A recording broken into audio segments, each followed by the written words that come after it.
igreja? Como você está? Eu vou fazer mais uma oração. Senhor, meu Deus, meu Pai, me coloco diante de Ti agora, Senhor, como um instrumento, Pai, nas Tuas mãos. E que Tu venha, Senhor, falar à Tua igreja, Senhor, aquilo que tem no Teu coração. Usa-me, Senhor, conforme a Tua vontade. Em nome de Jesus, amém.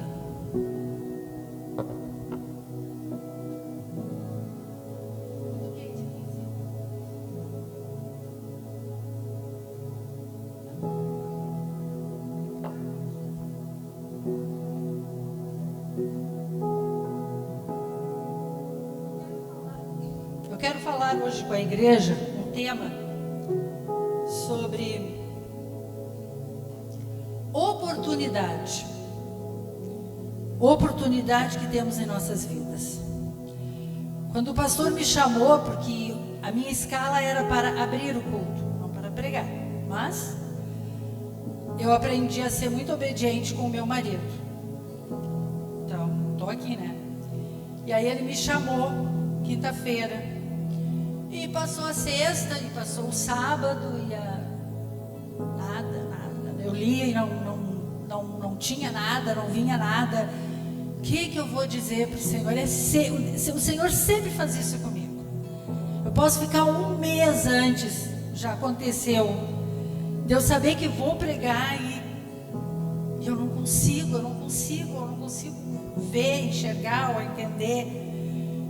E aí eu começo a ficar me debatendo já, né? Porque eu estava dizendo para a Nadir, a gente fica com frio na barriga, com o estômago parece que sobe e desce. Mas eu é um temor, né? De estar aqui, porque é uma responsabilidade o que a gente vai falar, né? E um cuidado que a gente tem que ter com a igreja. E aí, fui dormir ontem sem nada para falar, orei, nada vinha, nada.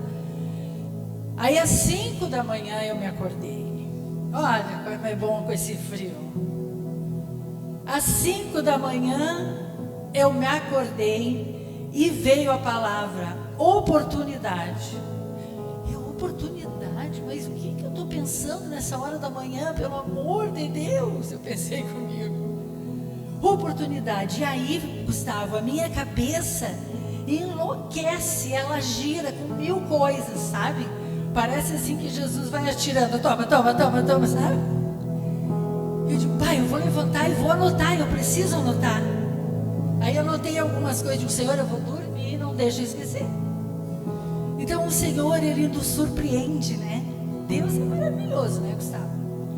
A gente pensa que não sabe o que fazer, Ele faz assim. E eu queria falar com vocês sobre oportunidade. Eu queria que vocês abrissem a sua Bíblia lá em Marcos 5, 25. Vocês vão começar a entender depois que eu ler para vocês a passagem. Com certeza vocês conhecem, porque é a passagem da mulher do fluxo de sangue. A igreja já achou? Amém? E certa mulher que havia 12 anos tinha um fluxo de sangue e que havia padecido muito com muitos médicos e despedindo tudo quanto tinha e nada lhe aproveitando. Isso antes indo a pior. Ouvindo falar de Jesus, veio por detrás entre a multidão e tocou nas suas vestes, porque dizia: se tão somente tocar nas suas vestes, sararei.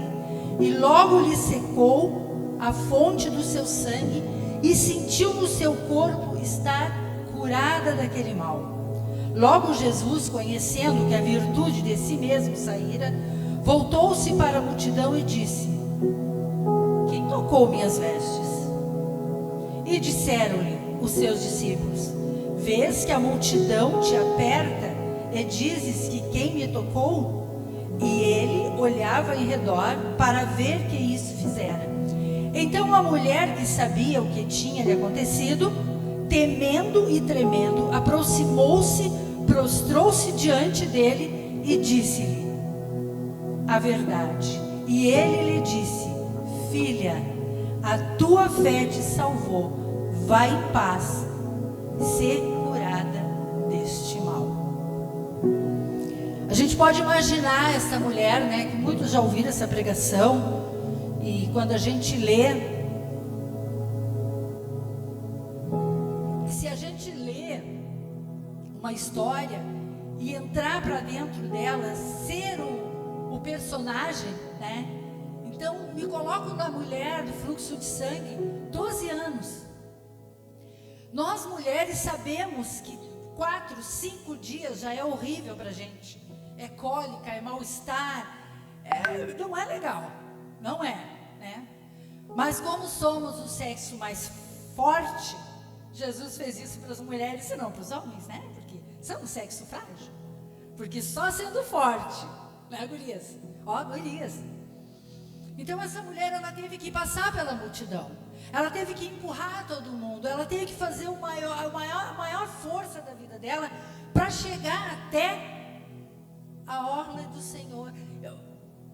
Dá para imaginar, ela não disse assim, ó, se eu abraçar o Senhor Jesus, se eu me agarrar nele, eu vou ser curada. Se eu pedir um abraço, um beijo. Não, se eu apenas tocar. Imagina a fé dela. Que grande, né? Só tocar e eu vou ser curada. Agora eu quero que vocês vão lá em Lucas 18:35.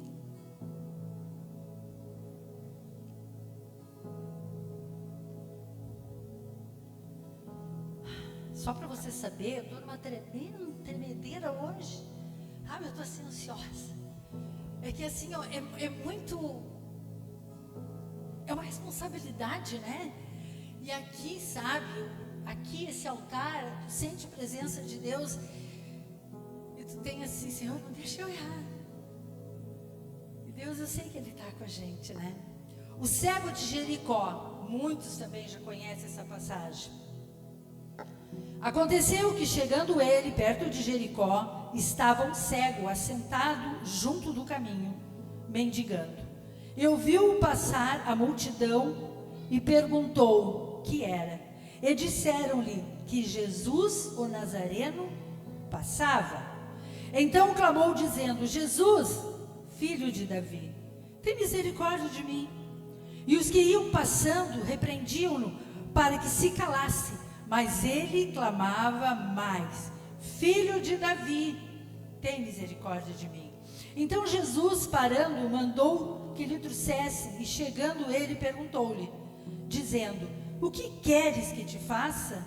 E ele disse: Senhor, que eu veja. E disse-lhe Jesus: vê, a tua fé te salvou.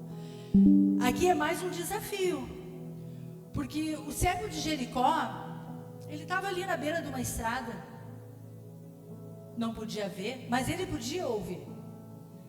E ele ouviu. Como a mulher do fluxo de sangue também ficou sabendo que Jesus ia passar. Vai passar na rua dela ou na outra rua. Mas ela ouviu falar. E o cego de Jericó, ele não podia ver, mas ele podia ouvir. Então ele queria saber o que estava acontecendo, que barulho é aquele? Como se a gente tivesse aqui, tem um barulho lá nos fundos. Que barulho é esse que está lá nos fundos? Não estou vendo, mas tem barulho. E aí disseram para ele: é Jesus, o Nazareno, aquele que cura, aquele que liberta, aquele que está fazendo grandes obras. E aí ele pensou: posso ser curado? Se é o Jesus, o Nazareno, eu posso ser curado. Então ele gritou: Jesus, filho de Davi. E aí aquelas pessoas disseram: fica quieto, para de fazer barulho, para de gritar, que é isso, meu? Mas ele não deu bola, ele não quis saber se iam bater nele, se iam fazer alguma coisa. Ele gritou novamente: Jesus. E Jesus veio até ele, porque ele clamou, ele gritou, ele esperneou. Porque ele queria ser curado, que nem a mulher do fluxo de sangue. Imagina 12 anos. Cego de Jericó, eu não sei quanto tempo, se ele nasceu assim. Mas a Bíblia diz que ele mendigava, que ele estava ali numa beira de uma estrada. E eu quero falar para você sobre oportunidades.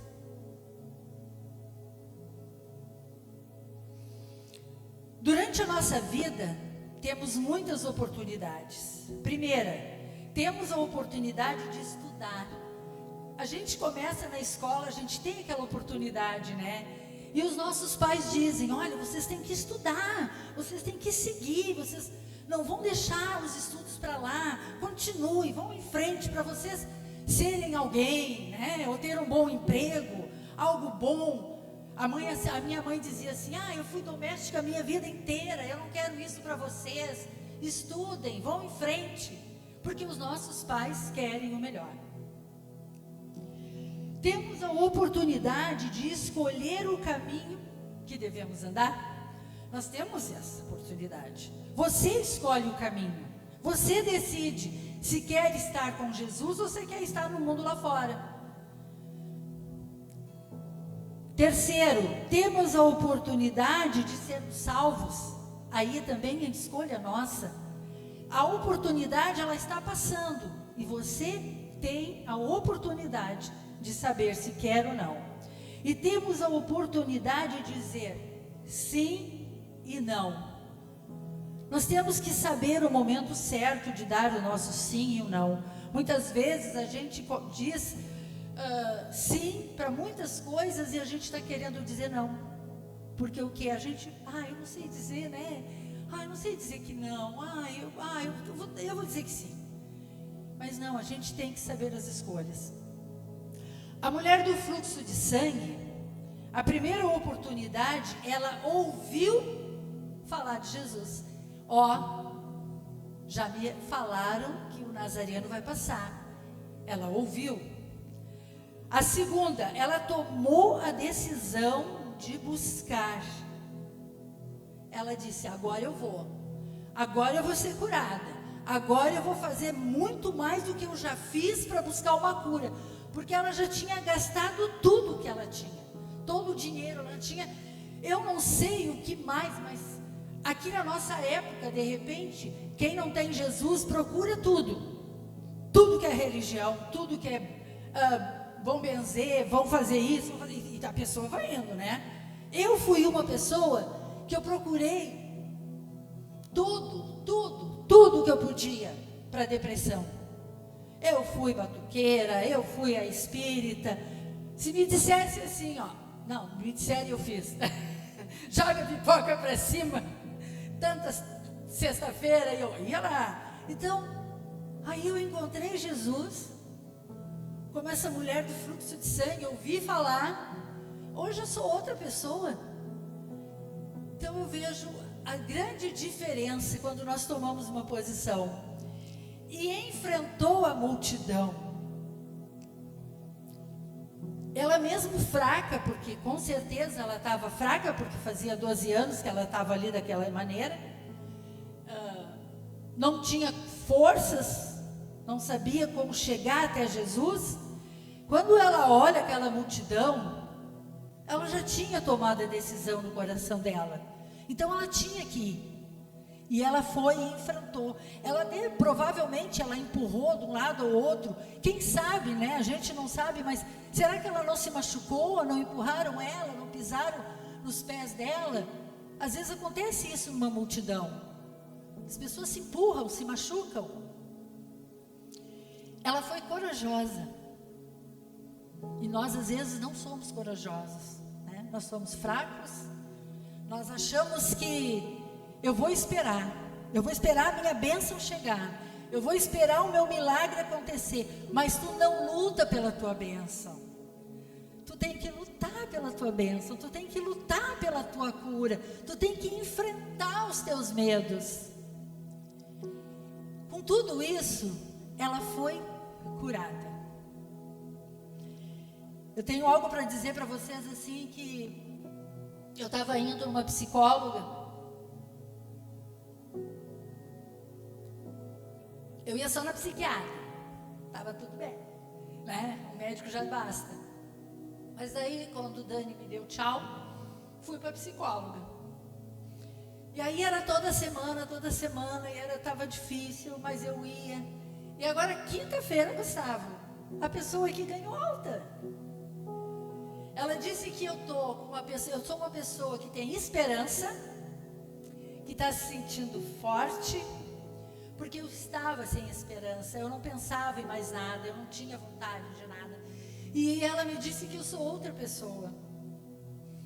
E eu glorifiquei e agradeci a esse Deus, porque eu fui em busca, né, de um tratamento, porque sabemos que a gente precisa, né? E Deus estava comigo, porque eu orava e dizia: Senhor, eu quero mudar isso na minha vida. E Deus mudou. O cego de Jericó. Bartimeu ouviu passar a multidão e perguntou o que era. Curiosidade. Estou vendo um barulho, mas o que será que está acontecendo? Eu vou perguntar. E aí, gente, o que está acontecendo na minha volta? Eu não enxergo, eu quero saber. Ousado. Bartimeu, ele foi ousado. E quando soube que era Jesus, ele começou a clamar, a gritar: Jesus! Jesus, filho de Davi, tem misericórdia de mim. Bartimeu, ele não deu importância quando mandaram que ele se calasse. Porque daí começaram a dizer: para de gritar, cara. Tu não vê que Jesus está passando? Que ele vai passar e vai passar curando os enfermos? Cara, fica aí no teu lugar. Tu é cego, tu é mendigo, fica aí. Não. Ele não calou a boca. Ele continuou gritando: Jesus, Jesus, filho de Davi. Fé. Quando Jesus perguntou a ele: o que queres? O que tu está querendo, meu, que tu não pode? Já pensou, Jesus pode ter dito isso, né? Meu, tu está gritando tanto. O que tu quer? O que tu queres que eu te faça? E Bartimeu respondeu: Senhor, eu quero ver, eu quero enxergar, eu quero poder. Imagina a pessoa cega, naquela escuridão toda, nunca pôde ver um sol, nunca pôde ver um mar, nunca pôde ver um verde, um amarelo. E aí os olhos se abrem com esse Deus tão maravilhoso, porque tanto a mulher do fluxo de sangue e tanto o Bartimeu, eles tiveram ousadia. É isso que Deus nos fala muitas vezes, que nós temos que ser ousados e nós aproveitarmos as nossas oportunidades que Deus nos dá. Ele bate a nossa porta muitas vezes, Ele fala com cada um de nós. Às 5 horas da manhã, eram umas 5h20, eu acho que 5h30, quando eu acordei e veio essa palavra, e eu te disse: mas eu acho que eu estava sonhando, vou dormir de novo. Não, gente, era a palavra que o Senhor tinha para a igreja, a oportunidade, e eu não podia perder essa oportunidade. E nós perdemos muitas oportunidades na nossa vida. Nós perdemos muitas vezes. Às vezes a gente às vezes está enfermo. Às vezes a gente tem dificuldade de vir adorar o Senhor, de glorificar, de agradecer. Porque como o pastor Gustavo disse, nós viemos fazer um culto ao Senhor. Nós não viemos receber um culto. Nós viemos aqui para adorar, para dizer o quanto Ele é maravilhoso. Obrigado pela semana passada, retrasada. Obrigado pelo milagre que Tu tem feito todos os dias na minha vida. Mas às vezes a gente diz assim: eu vou olhar em casa. Não, hoje eu não vou. Hoje eu estou cansada. Semana passada eu não vim no culto. Eu estava com um problema de estômago, mas estava fazendo 10 meses. Consigo pregar sem falar nesse homem, né? Incrível. Ele não me deixa. E fazia 10 meses que o meu velho tinha foi dar uma banda. E aí eu não estava legal. E eu pedi perdão ao Senhor. Mas a gente não pode perder as oportunidades, porque às vezes a gente deixa de ganhar um abraço. Às vezes a gente deixa de ganhar um sorriso. Às vezes a gente deixa de ouvir uma palavra.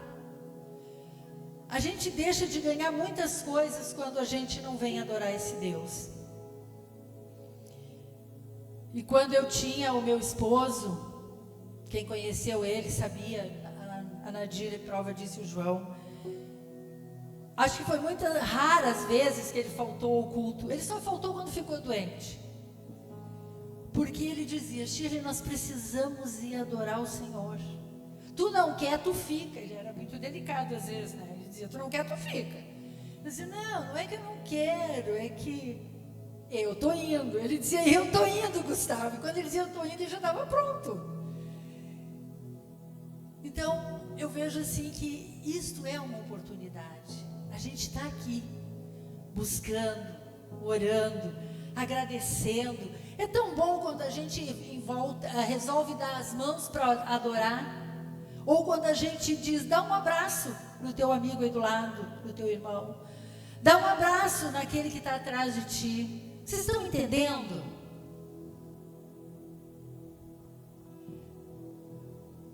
A palavra de Deus, ela tem que estar guardada sempre no nosso coração. Ela tem que fazer parte da nossa vida a todos os momentos, porque a Bíblia é um manual de vida. Ela ensina como a gente educar, ela ensina tudo que a gente precisar, ela vai ensinando. E eu aprendi muito isso, né? Que ela é um manual de vida. Eu quero agradecer esse Deus. Eu quero agradecer esse Deus por todas as oportunidades que eu percebi e não deixei passar. Eu quero agradecer esse Deus porque quando me disseram: Shirley, tu precisa se tratar. E veio uma médica, me apresentaram uma psicóloga, uma pessoa muito querida. E eu comecei a me tratar e eu não queria. E hoje eu vejo como eu estou bem melhor, porque de repente eu não poderia estar aqui, né? Então eu vejo assim que quando a gente ouve Deus falando, Deus dizendo alguma coisa, a gente precisa só ter fé, obedecer, ser corajosa, passar pela multidão. Todo mundo já passou por uma multidão. Quem não passou, né? Eu passei por várias multidões. Eu tive 4 filhos. Imagina, cada filho era uma multidão de problemas, de situações que eu tinha que resolver junto com meu esposo. Mas a gente conseguiu, estão todos aí bem criados. São guris que trabalham, a minha menina. E eu agradeço a Deus todos os dias. Eu digo: Senhor, como Tu é bom, porque os meus filhos são pessoas do bem.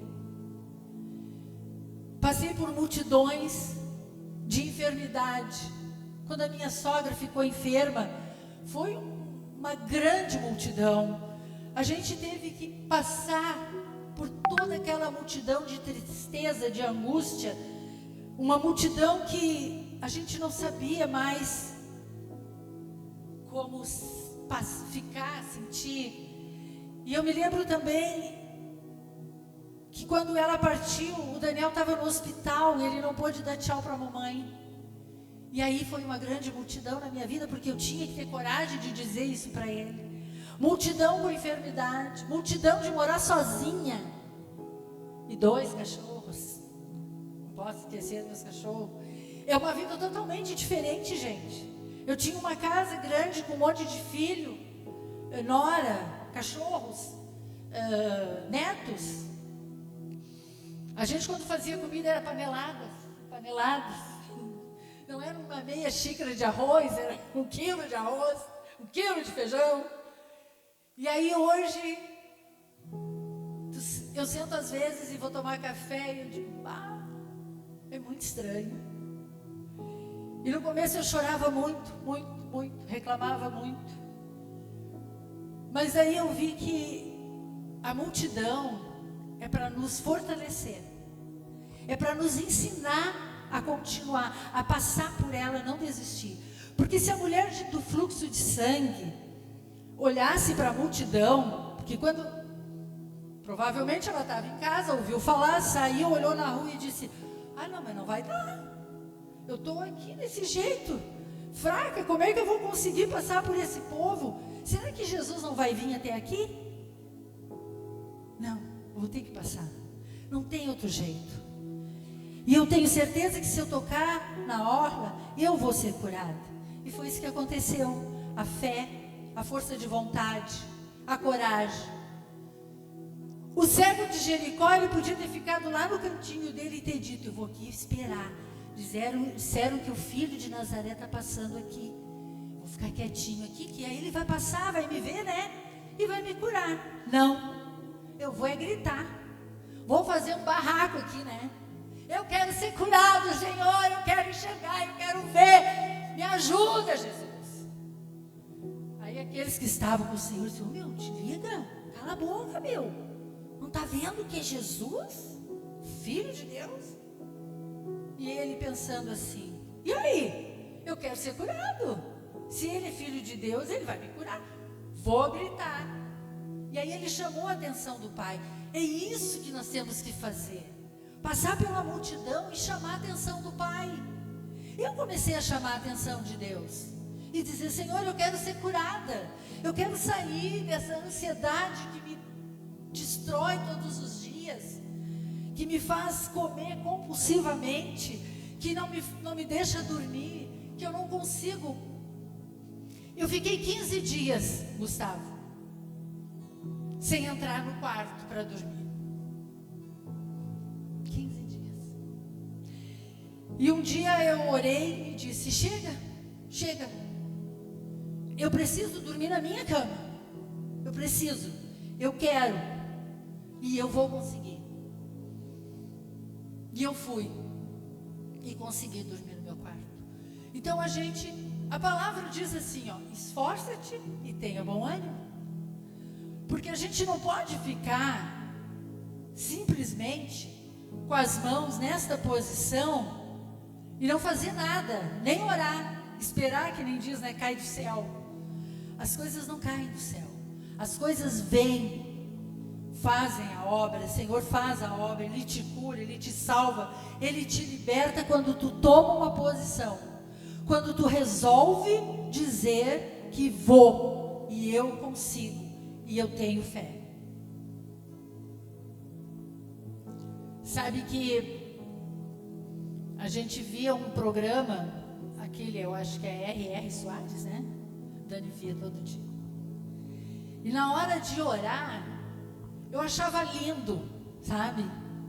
Ele sentava na cama, levantava as mãos para o céu e começava a orar. E aí ele dizia: onde tu tem dor, tu coloca a mão. E ele colocava, e ele tinha aquela fé, né? Mesmo sabendo que ele já estava perto de chegar no reino de Deus, mas ele não desistiu. E nós muitas vezes desistimos por qualquer coisa. Qualquer coisa. Até quando estamos na igreja. Principalmente o que acontece muito. O problema do homem é que ele olha mais para os lados, para trás, do que para o alto. Porque se você vê um erro de um irmão, deu. Você começa a criticar, você se acha o juiz e às vezes quer até trocar de ministério. E isso é um caso muito sério, porque você não tem que adorar o homem, nem o pastor, que pastor erra, né? Nós somos seres humanos, nós erramos, nós temos que olhar para o Senhor, porque é só Ele que vai te levar para o céu, é só Ele que vai te dar a cura, te libertar, te dar uma nova vida. Gente, depois de tudo o temporal que passou na minha vida, toda a enchente, eu estou tendo uma nova vida em Cristo. Eu estou renascendo de novo, porque eu estava morta, eu não queria mais nada, e Deus está me renovando todos os dias. A médica olhou para mim e disse: Shirley, tu tá outra pessoa quando chegou aqui. E eu, puxa vida, eu não pensava que isso ia acontecer tão rápido. Porque, sabe o que a doutora me disse quando eu cheguei lá? Shirley, nós vamos tratar o luto. Vamos começar pelo teu luto. Depois a gente vai ver outras coisinhas. Eu digo, quanto tempo dura o luto? Quanto tempo dura essa dor? Quanto tempo eu vou berrar todos os dias, doutora? Porque eu chegava lá na sala dela, eu acho que só enxergava ela, eu já chorava. Eu sentava chorando e saía chorando. E aí ela disse assim, olha, isso pode durar 1 ano, 2 anos, 6 meses, depende de pessoa para pessoa. Mas às vezes, Shirley, leva 1 ano, mas isso vai mudar na tua vida. Eu disse, o quê? Eu vou ficar 1 ano berrando, chorando, me escabelando. Não que eu não amasse meu marido, gente, deixa eu explicar. Eu amava demais, eu amo ele, mas eu não estava doendo, eu não queria mais sentir dor. Alguém gosta de sentir dor aqui? Não, porque se alguém gosta, a gente vai ter que pedir para o Senhor já tirar essa dor. E aí eu não queria mais ter dor. Eu digo, Senhor, eu não quero mais ter dor, eu não quero ficar de noite chorando, lamentando, clamando. Eu quero ser curada. E aí passou, não faz 1 ano, faz 10 meses. E aí eu notei que agora domingo foi o primeiro dia da morte dele que eu não chorei, Gustavo. Eu não chorei. Eu orei e agradeci a Deus, porque eu não estava sofrendo. Eu estava feliz. Feliz porque ele estava bem e eu estava sendo curada. Deus é bom. Deus é bom o tempo todo. Muitas vezes a gente só quer aquilo que a gente quer, né? E eu me colocava no lugar da sofrência. Eu quero sofrer, eu quero sentir. E aí eu falei para a doutora, eu não chorei. E ela disse, que bom. Tu pode chorar, mas não precisa sofrer tanto assim. Por que sofrer se a vida é assim? Nascemos, crescemos e morremos. E eu perguntava, por que, se o Senhor me deu ele há 30 anos atrás, por que o Senhor já levou ele? E aí quando eu comecei a aceitar as coisas de Deus, porque a gente não aceita muitas vezes, a gente quer só o que a gente quer, e não é a vontade de Deus. E quando a vontade de Deus, ela é soberana, e tu permite que ela venha, tu permite Deus na tua vida, as coisas mudam, Gustavo. As coisas mudam. Eu vejo pelos meus filhos, pela minha família, a minha família se dando bem, os meninos se dando bem, porque sabe como é que é, né? Irmãos às vezes, ou nora, né? Sogra, eu sou uma sogra maravilhosa, gente. Vocês não queiram saber. Então eu vejo assim que é Deus, é deixar Deus fazer a obra. Eu pedia para Deus que eu queria ser uma sogra que nem a minha sogra. Olha, gente, eu estou quase lá. Estou tentando. Porque a minha sogra era maravilhosa. Então eu quero ser uma pessoa diferente. É isso que eu peço para Deus, Gustavo. É isso que eu quero ser. Uma pessoa diferente. Eu quero que o Senhor olhe para mim e diga, eu me alegro com a tua vida. Eu quero que quando eu falar alguma coisa, que o Espírito Santo esteja do meu lado. Que não seja da minha boca, nem do meu coração, mas que o Senhor venha falando, sabe? E é tão maravilhoso quando Ele fala no teu ouvido e tu sabe que é Ele que está te dizendo as coisas. Eu sou muito grata. Eu queria dizer para vocês assim, que se você prestar atenção nas oportunidades, agarre elas, porque Deus tem muitas para nos dar. Muitas. Isaac, põe um louvor para mim. O Isaac vai colocar um louvor. E aquele que quiser uma oração, o pastor Gustavo vai aqui trabalhar um pouquinho. A gente vai orar. Orar para que a gente possa enxergar a oportunidade. Para que a gente seja uma mulher como a mulher do fluxo de sangue, corajosa, com fé, e determinada, porque ela teve determinação. Como o cego de Jericó, que ele não quis só enxergar as coisas, mas com certeza ele teve uma visão espiritual. E a gente quer uma visão espiritual. Imagina Deus, você está orando e Deus te dá uma visão. Gente, eu já tive uma visão de Deus e é muito lindo. Cheguei a perguntar a Deus, eu sou merecedora de tanta graça? Então, se você quiser, passe aqui na frente e vamos orar em nome de Jesus. Quando as horas do relógio se demoram,